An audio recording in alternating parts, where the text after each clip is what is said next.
Hey gang, JC here, and this is Sexually Speaking, brought to you by the Center for Sexual Health, Dr. Kathy Naughton. We'll talk about that here in just a couple of seconds. We scour the internet, we scour world news services for stories about couples and people hooking up and sex and stuff like that. And last year, 27-year-old woman by the name of Lynn Kitching, this is in Great Britain, and she finds out that her husband's having an affair.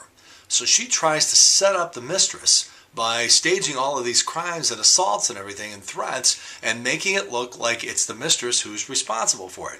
She spent the last 9 months faking threats and attacks on herself and then blaming the mistress. She stabs herself, she throws bleach in her face, sets her house on fire, got the other woman arrested 4 times, and then finally she messed up.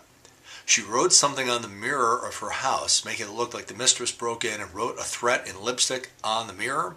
The only problem is the police checked the DNA, and because she used it on herself, she had some of her DNA on the lipstick. They found it, realized it was her, and hauled her off to jail. I don't know how the police solved crimes before this whole DNA thing came about.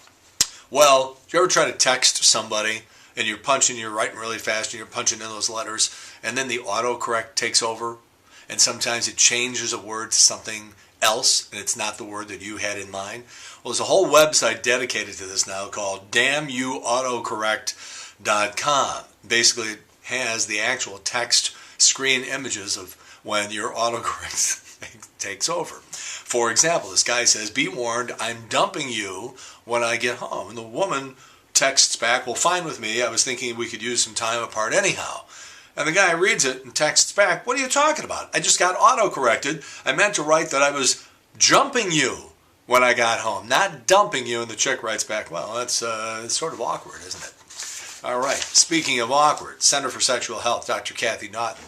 Maybe everything's been working just fine for you. You know, all your plumbing is just fine. And all of a sudden one day it just stops working right. You're like, what the hell's going on down there? And it happens to a lot of people. It's not just happening to you, it's also happening to your significant other, because obviously they're implicated in this whole thing. Sometimes they even blame themselves. And that's what Dr. Kathy Naughton, the Center for Sexual Health, sort of specializes in. Not only problems like erectile dysfunction, male infertility, and female dysfunction, and prostate health, and bladder issues, and stuff like that, but also the impact that that's having on your significant other. Call Dr. Kathy Naughton, Center for Sexual Health, at 314-315-9965, online, centerforsexualhealthstl.com. All right, they did a poll of 1,000 people, 1,000 adults, and asked them what time of day they prefer to have sex. Number one answer, evening, at 52%, late night, 47%, morning, 33%, and afternoon, 21%. But then they asked the people to name the time of day when they actually had sex. In other words, as opposed to when you prefer it. And 48% said late night, almost the same percentage. 45% said evening compared to 52% who wanted it then.